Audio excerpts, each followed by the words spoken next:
The world tilted with a single sentence. Jason Clarke's life, his perfect, polished life, shattered like glass when a teacher's careless words sliced through the air. In the stale, coffee-scented teacher's lounge of Madison Park Elementary, everything he thought he knew about his family began to unravel.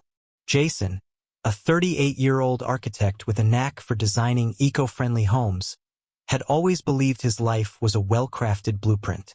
His craftsman-style house in Seattle's Madison Park neighborhood hummed with warmth, the scent of fresh-baked cookies, the laughter of his 8-year-old daughter, Sophie, and the steady presence of his wife, Emily, a marketing exec with a smile that could light up a boardroom.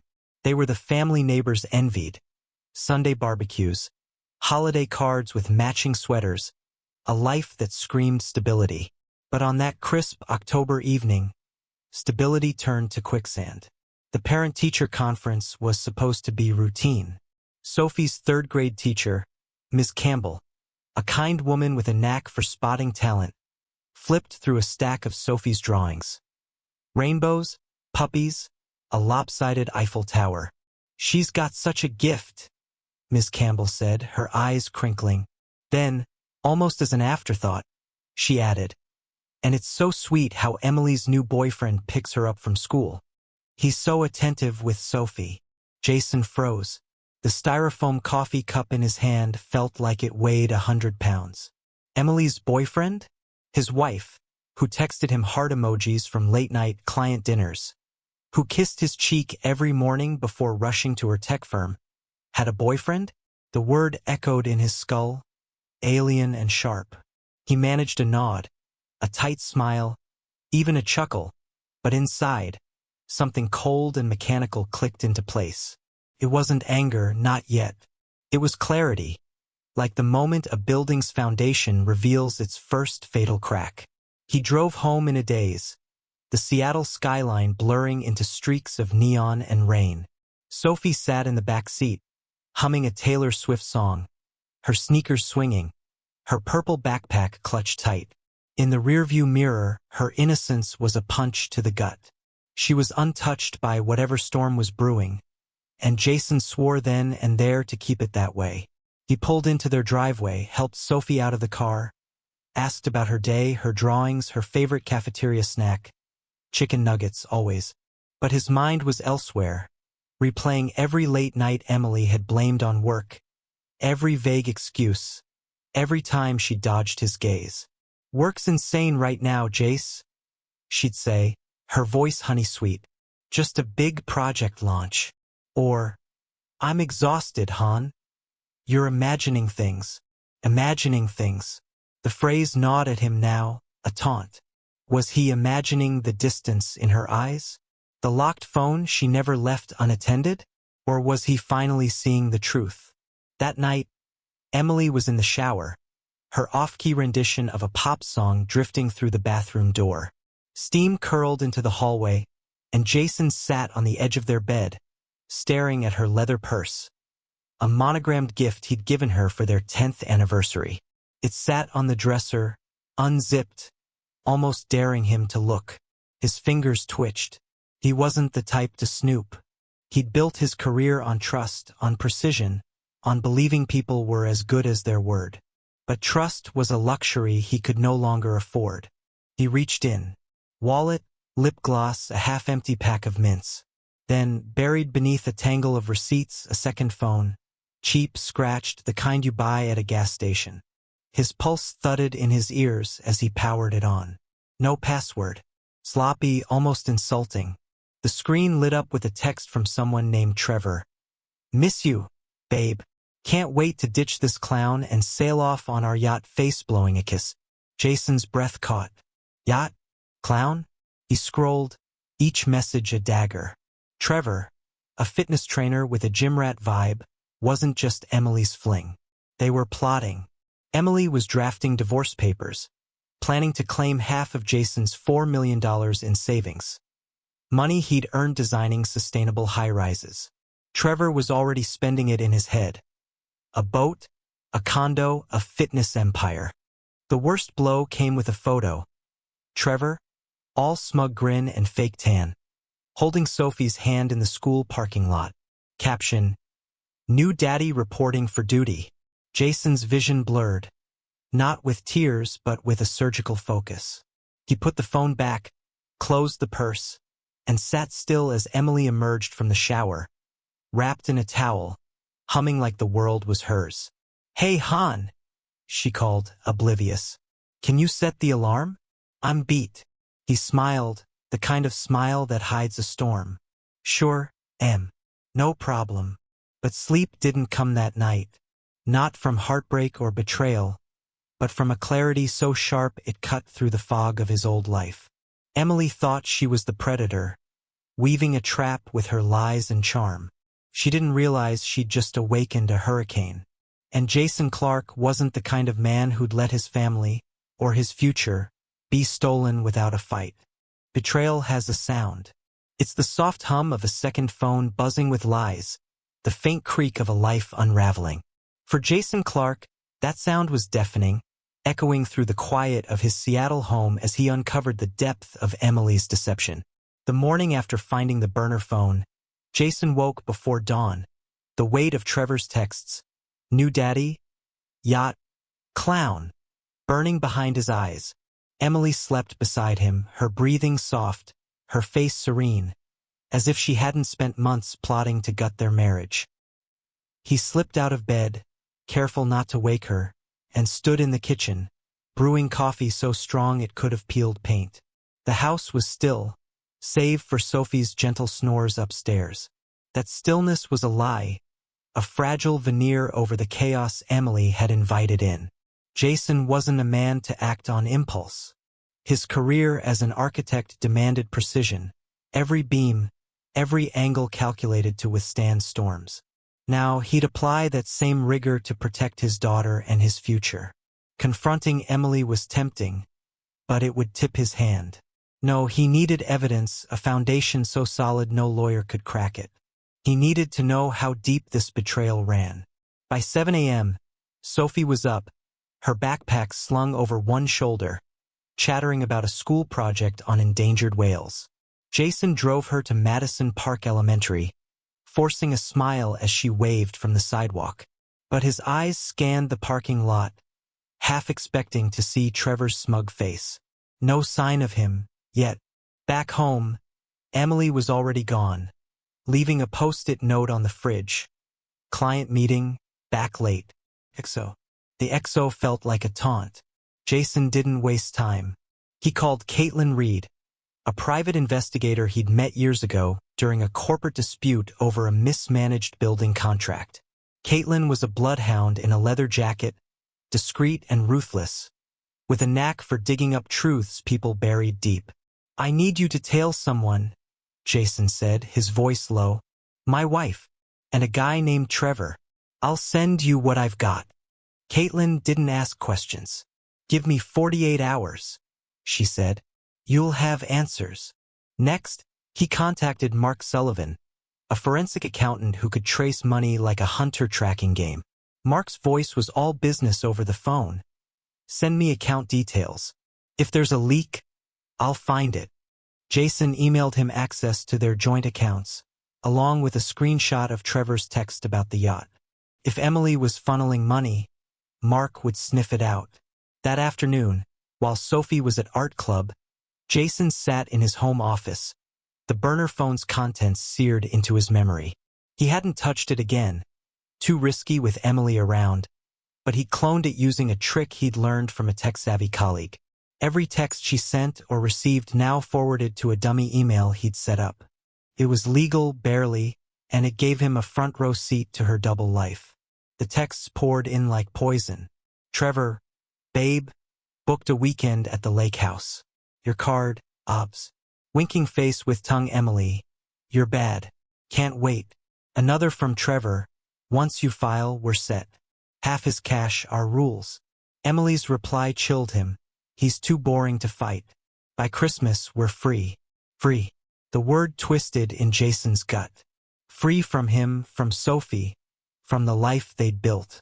And then, a bombshell. Trevor sent a photo of himself lounging in Jason's favorite armchair. the one he and Sophie had assembled when she was 4. Captioned, "King of the Castle Soon." Jason's jaw clenched, but he didn't flinch. He saved the screenshot, dated it, filed it in a digital folder labeled Contingency. That folder was growing fast. Texts, timestamps, every careless word Emily and Trevor thought was private. But he needed more than words. He needed proof that would hold up in court, proof that would shield Sophie from the fallout. Caitlin delivered faster than promised. By evening, she emailed a preliminary report with photos. Emily and Trevor at a swanky downtown bar, her hand on his arm, his lips brushing her ear. Another shot showed them checking into a Marriott under fake names, her laughter caught mid-frame. The final image was a gut punch. Trevor, in a flashy leather jacket, picking Sophie up from school, his hand ruffling her hair like he had any right.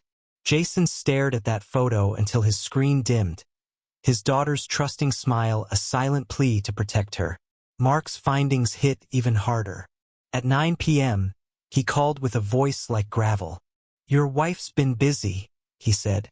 "She siphoned $150,000 from your joint account over 6 months. Small transfers, labeled consulting fees, to an LLC called Trevor's Fitness Ventures.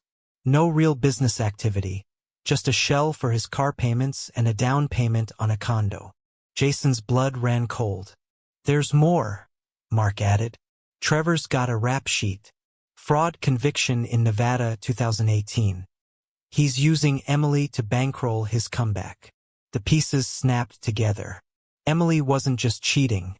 She was conspiring. Trevor wasn't just a fling. He was a con man, and Emily was his mark as much as Jason was.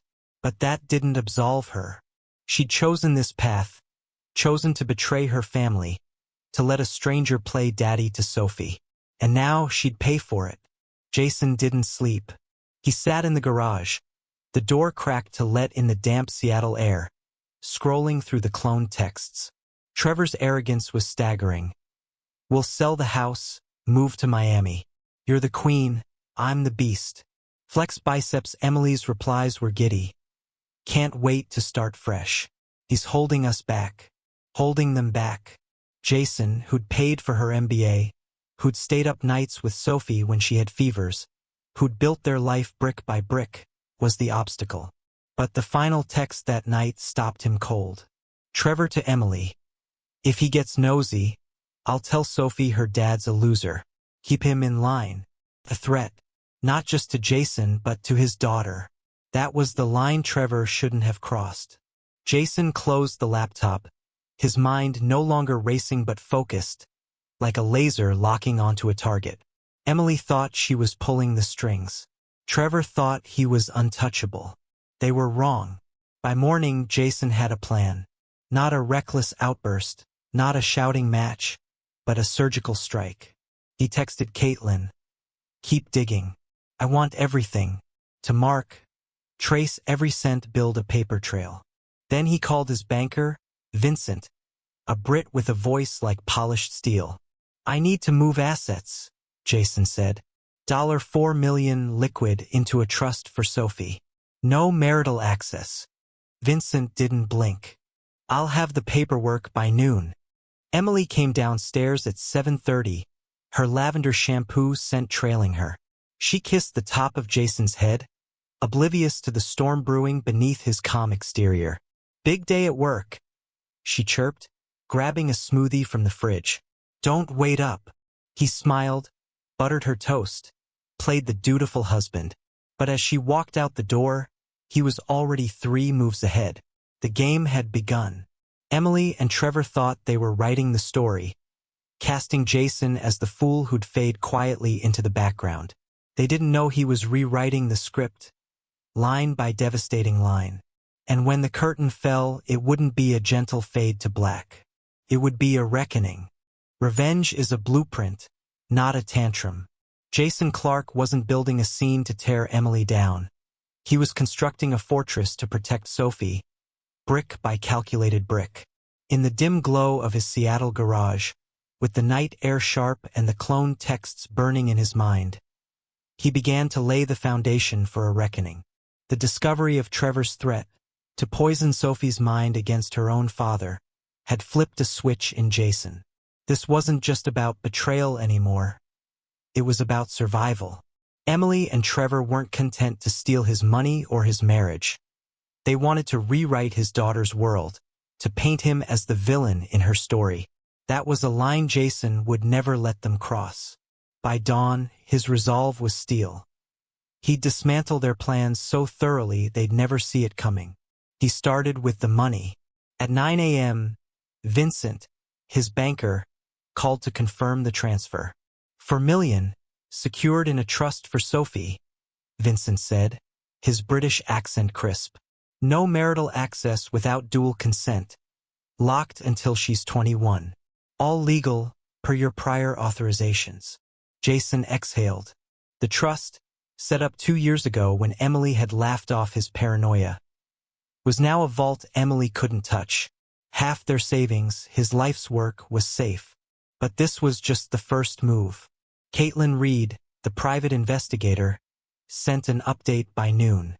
Her email was a goldmine. More photos of Emily and Trevor, this time at a high-end furniture store, picking out pieces for a condo Trevor couldn't afford. Another showed them at Sophie's school, Trevor carrying her backpack, Emily laughing like she was auditioning for a rom-com. The timestamps matched days Emily had claimed to be at work conferences. Caitlin's note was blunt. "They're sloppy. I've got hotel receipts and a witness who saw them at the school. Want me to dig deeper?" Jason replied, "Everything. Leave no stone unturned." Mark Sullivan, the forensic accountant, was next. His report landed like a sledgehammer. "She's upped the ante," Mark said over the phone. "Another $50,000 moved to Trevor's LLC last week. He's leasing a Mercedes S-Class and put a deposit on a downtown penthouse. All on your dime." Mark paused, then added, "There's a wrinkle. Trevor's LLC is tied to a shell company in Nevada. I'm betting it's a front to hide his old fraud schemes. I'll need a week to crack it." Jason's jaw tightened. "Do it," he said. "I want every dollar traced." The financial betrayal stung, but it was the school photos that kept Jason awake. Sophie, oblivious, trusting a man who saw her as a pawn in his con. Jason couldn't confront Emily yet. She'd bolt, or worse, manipulate Sophie. He needed an airtight case, one that would hold up in court and shield his daughter from the fallout. So he played the part of the clueless husband, kissing Emily goodbye each morning, packing Sophie's lunches, tucking her in at night. Every smile was a mask. Every "I love you," a strategic pause. But the mask nearly slipped one evening. Sophie came home with a drawing, a family portrait, just her and Jason under a bright sun, Emily nowhere in sight. "Where's Mommy?" Jason asked, his voice steady despite the ache in his chest. Sophie shrugged, her eyes on her sneakers. "She's always busy." The words were a knife. Jason hugged her, promising silently to fix this, to give her a life where she'd never feel abandoned again. That promise fueled his next move. He met Caitlin at a diner off Pike Street, the kind of place where nobody eavesdrops. She slid a USB drive across the table. "Hotel security footage," she said. "Emily and Trevor, same room, 3 nights last month. Plus, I got a lead on Trevor's past. He scammed a couple in Reno out of $200,000. Parole ended last year. He's cocky, but he's not careful." Jason pocketed the drive, his mind racing. Trevor's criminal history was a gift, a lever to pry him out of their lives for good. Mark's follow-up came the next day. "The shell company's a bust," he said. "Trevor's funneled your money into it, but it's all smoke. No assets, just debts. He's betting on Emily's divorce payout to cover his tracks." Mark hesitated. "There's something else. Emily's been emailing a lawyer. She's drafting a claim that you were emotionally distant, angling for alimony and half the house." Jason's laugh was bitter. Emotionally distant? He'd been the one braiding Sophie's hair, cheering at her soccer games, while Emily chased her fantasy with a fraudster. The emails were a wake-up call. Emily wasn't just planning to leave. She was building a narrative to bury him. But Jason was ready. He called his attorney, Ellen Wright, a shark in a tailored blazer who'd handled his firm's contracts for years. "She's coming for me," Jason said, forwarding Mark's findings. "I want to hit back hard." Ellen's voice was calm but lethal. "Send me everything. We'll make sure she doesn't get a dime." By week's end, Jason had fortified his position. He moved personal assets, his grandfather's watch, bearer bonds, a private safe deposit box, to a secure vault downtown.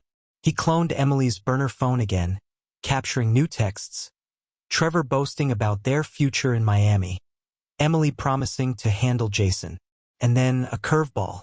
Trevor texted, "If he fights, I've got dirt." Old business deal he fudged. Sophie'll hear it all.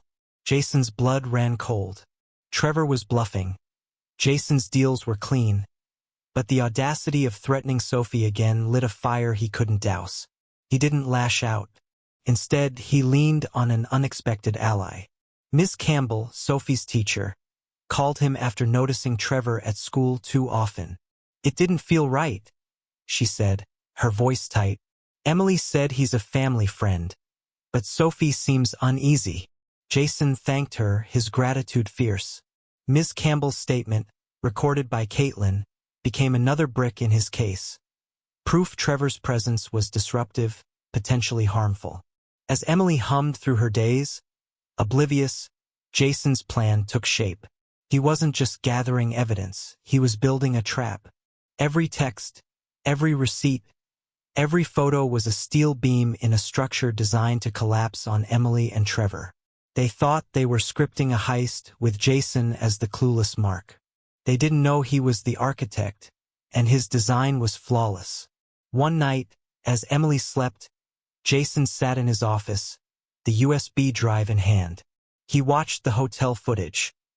Emily and Trevor, laughing, carefree, as if their lies had no weight. He didn't feel pain, only purpose. The trust was secure. The evidence was ironclad. And Trevor's threat, his attempt to drag Sophie into this, had sealed his fate. Emily thought she was pulling the strings, but Jason was about to cut them. Tomorrow he'd make his next move. Not a shout, not a plea, but a quiet, devastating checkmate. Emily and Trevor dreamed of Miami sunsets and stolen millions. Jason was crafting their ruin, and he wouldn't lose a wink of sleep doing it. The trap was set, but Emily threw the first punch. In a Seattle courtroom bathed in gray morning light, Jason Clark faced the moment where his meticulous blueprint would either hold or crumble. He was ready to turn her betrayal into her undoing. Emily had played her hand a week earlier, sliding divorce papers across their kitchen table with a smile that dripped with false pity. "It's for the best, Jace," she'd said, her voice syrupy. "Let's not drag this out." The papers were a masterclass in greed. Half the house, half his savings, alimony, and primary custody of Sophie. She'd painted him as distant, uninvolved, a husk of a husband who'd driven her to seek happiness. Jason had nodded, flipped through the pages, and asked, "Should I sign now?" Her relief was palpable, her smile widening as she mistook his calm for surrender. "No rush," she'd said, already tasting victory. She didn't know she'd just handed him the key to her destruction. Now, in the courtroom, Emily sat across from him, a vision of calculated innocence. Her designer dress hugged her frame. Her French manicure gleamed. Her hair fell in perfect waves. Trevor lounged 2 rows back, his tailored suit screaming money he didn't have, smirking like he'd already cashed Jason's checks. Their plan was clear. Make Jason look like a relic, a man clinging to a marriage that had evolved beyond him. They expected the judge to nod, pity Emily's tale of growing apart, and hand her the keys to Jason's life. They were wrong. Jason sat still, his gray suit understated, his leather folder unopened in his lap. No fidgeting, no glares, just the quiet confidence of a man who'd built skyscrapers that could withstand earthquakes. His attorney, Ellen Wright, was a force of nature. Sharp eyes, sharper tongue, a legal predator who thrived on dismantling lies.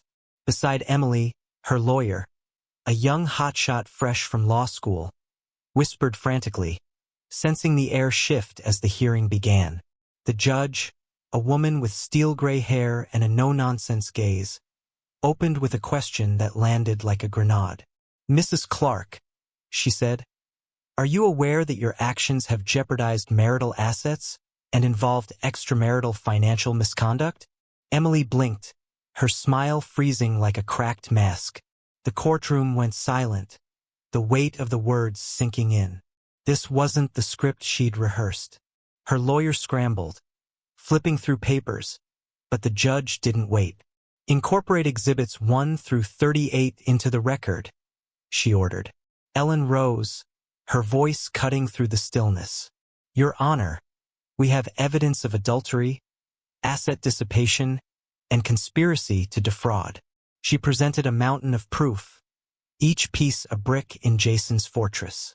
Photos from Caitlin Reed showed Emily and Trevor at hotels, bars, even Sophie's school, timestamps contradicting Emily's work excuses. Mark Sullivan's financial reports detailed $200,000 siphoned to Trevor's sham LLC, funding his Mercedes, condo deposits, and nightclub sprees. Clone texts revealed their plot. "He's too boring to fight. Half sours by Christmas." A video clip, grainy but damning, showed Trevor boasting at a bar about cleaning out Jason. But the real blow came when Ellen introduced Trevor's criminal history. "Mr. Benson," she said, glancing at Trevor, who shrank in his seat, "was convicted of fraud in Nevada, 2018. He's using Mrs. Clark to bankroll his schemes, as evidenced by these transfers." The judge's eyes narrowed as she read the affidavit. Trevor's smirk was gone, replaced by a slack-jawed panic. Emily's face drained of color, her manicured nails gripping the table. Emily's lawyer tried to pivot, claiming Jason had been emotionally abusive, driving her to seek solace. It was a desperate gambit, but Ellen was ready. She produced Jason's calendar, soccer games, school pickups, late-night homework sessions with Sophie. "Mr. Clark," Ellen said, "has been the primary caregiver while Mrs. Clark pursued her extracurriculars." A letter from Ms. Campbell, Sophie's teacher, sealed it. Sophie appears uneasy with Mr. Benson's presence. Mr. Clark is her anchor. The judge didn't hesitate. "The court finds Mrs. Clark engaged in adultery and willful dissipation of marital assets," she said, her voice a gavel. "Her claims to spousal support and trust assets are denied." She turned to Trevor, who looked like he'd swallowed glass. "Mr. Benson, a subpoena is issued for your role in this fraud. Noncompliance will result in contempt." Trevor bolted to his feet, mumbling something incoherent, and fled the room, leaving Emily alone. The final ruling was a blade through Emily's dreams. "Temporary full custody of the minor child is awarded to Mr. Clark," the judge said. "Mrs. Clark's visitation will be supervised, pending evaluation of her conduct." Emily's mouth opened, a silent gasp, as tears welled. Not tears of remorse, tears of defeat. She'd lost the money, the house, and worst of all, Sophie. The life she'd imagined with Trevor. Yachts, Miami, power couple fantasies, dissolved into ash. Jason didn't gloat. He gathered his folder, adjusted his cufflinks, and stood, his face unreadable. Ellen leaned in, whispering, "We didn't just win. We obliterated them." Jason nodded, but his mind was on Sophie, waiting at school, oblivious to the war he'd just fought for her. As he left the courtroom, Emily's eyes met his, pleading for something. Mercy, regret, a second chance. He looked through her, his gaze as cold as the Seattle rain outside. Outside, the city hummed, indifferent. Trevor was gone, likely scrambling to dodge the subpoena. Emily sat frozen at the defendant's table, Her designer dress a mockery of the power she'd thought she wielded. She'd come for a payday, expecting to waltz out with half of Jason's world. Instead, she'd triggered a trap so precise it left her with nothing but the weight of her own choices. Jason drove to Sophie's school, the wipers slashing through the drizzle. She ran out, her ponytail bouncing, her smile bright enough to burn away the morning's shadows. "Daddy!" she called, hugging him tight. "Can we get ice cream?" He laughed, the sound real for the first time in weeks. "Strawberry swirl, extra sprinkles," he said, ruffling her hair. The war wasn't over. Emily might claw back, and Trevor's desperation could spark trouble. But for now, Jason had won the first battle. He'd protected Sophie, secured their future, and turned Emily's betrayal into her own prison. As they drove toward the ice cream shop, Sophie singing off-key, Jason felt something new. Not victory, but peace. He wasn't just an architect of buildings anymore. He was the architect of justice, and his daughter was his masterpiece. Victory doesn't always roar. Sometimes it's the quiet hum of a car engine, Sophie's laughter over a melting ice cream cone, the weight of a battle won without a single shout.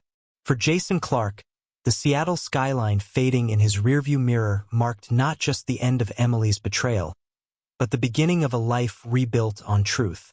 The courtroom had been a slaughter.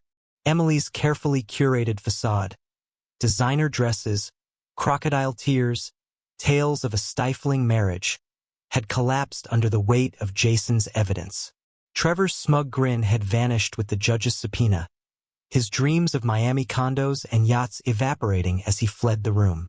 Emily, stripped of alimony, assets, and custody, was left clutching the wreckage of her choices.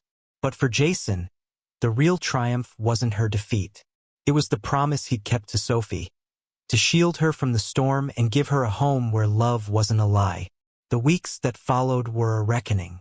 Emily's BMW, once her social media trophy with captions like "New Ride, New Me," was repossessed in broad daylight. Neighbors peeked through blinds as the tow truck hauled it away. Emily standing barefoot on the curb, her cracked iPhone useless in her hand. She didn't fight, didn't scream, just stared, as if realizing for the first time what consequences meant. Trevor's penthouse deal imploded when his fraudulent LLC was frozen for audit. Creditors circled, his leased Mercedes vanished, and the gym where he'd flexed for Instagram dropped him like a bad habit. Their friends, the influencers, the brunch crowd, ghosted them. No more rooftop selfies, no more hashtags, just silence. Jason watched it unfold from a distance, not out of spite but necessity. Caitlin Reed, his PI, kept tabs, sending updates. Emily's renting a studio apartment. Trevor's back in Nevada dodging court dates. Mark Sullivan, the accountant, confirmed every misspent dollar was clawed back, the courts ruling it marital asset dissipation. Emily's name was mud in legal circles, her reputation as a savvy marketer tainted by whispers of fraud. Trevor faced charges that could land him back in prison. Justice wasn't a gavel's bang. It was a slow, relentless tide. But Jason's focus wasn't on their ruin. It was on Sophie. He enrolled her in a new school on Bainbridge Island, a ferry ride from Seattle, where the classrooms overlooked a pond and teachers knew every kid by name. Sophie thrived there, her drawings now bursting with whales and forests, her laughter louder, her questions about why mommy's gone fading. Jason bought a modest ranch house nearby, 3 bedrooms, a sprawling backyard, a creek that sang when the wind was right. No marble counters, no pretension. Just peace. A place where Sophie could grow without shadows. Saturday mornings became their ritual. They'd fish in the creek, Sophie giggling as her line tangled, Jason pretending to be outsmarted by minnows. "You're terrible at this, Daddy," she'd tease, and he'd laugh, the sound healing wounds he hadn't realized he carried. They'd end the day with ice cream, strawberry swirl for her, rocky road for him, sitting on the porch, watching fireflies blink. These were the moments Emily had traded for a conman's lies. the moments Trevor could never steal. Emily tried to claw her way back, of course. One rainy evening, she showed up at the Bainbridge house, her hair plastered to her face, her voice trembling through a blocked number. "Jace, please," she said. "I messed up. I was weak, manipulated. Can we talk? For Sophie." Jason listened, not out of hope but curiosity, like a scientist studying a failed experiment. Her words were hollow, rehearsed, a last-ditch bid to salvage something. Maybe his pity, maybe a foothold in Sophie's life. He spoke softly, his tone final. "You chose your path, Emily. Work on yourself for Sophie's sake. But we're done." He hung up, blocked her, and turned to Sophie, who was sprawled on the couch, sketching a dolphin. "What's for dinner, kiddo?" he asked. She grinned. "Pizza." And just like that, Emily's ghost was gone. The final test came unexpectedly. Sophie's school hosted a family art show, and Jason arrived to see her beaming beside a painting of their creek, fish and all. But Emily was there too, hovering at the edge of the crowd, her supervised visitation allowing this fleeting moment. She approached Sophie, kneeling, her voice soft. "I'm so proud of you, sweetie," she said, eyes wet. Sophie looked at her, then at Jason, her small hand slipping into his. "Thanks, Mommy," she said politely, then tugged Jason toward her painting. "Daddy, come see." She didn't reject Emily outright, but her choice was clear. Jason was her anchor, her home. Emily left quietly, her shoulders slumped. Jason didn't gloat. He didn't need to. Sophie's trust, her smile, was worth more than any courtroom win. Later, as they drove home, Sophie asked, "Will Mommy be okay?" Jason paused, choosing his words. "She's learning, kiddo, like we all do. But you and me, we're more than okay." Sophie nodded, content, and turned up the radio, singing off-key to a pop song. The Seattle rain had stopped, replaced by a rare, golden sunset. Jason glanced at Sophie, her face lit by the glow, and felt a weight lift. He'd fought not for revenge, but for this moments of joy untainted by lies. Emily and Trevor had gambled on greed and lost everything. Jason had bet on love and built something unbreakable. Their new life wasn't perfect. There were still lawyer fees, late-night worries, the ache of a marriage that never should have ended. But as Jason parked in their driveway, Sophie racing to the porch with her painting, he knew they'd weathered the storm. He wasn't just an architect of buildings anymore. He was the architect of a future where Sophie could dream without fear, where trust wasn't a trap but a promise. And that was enough.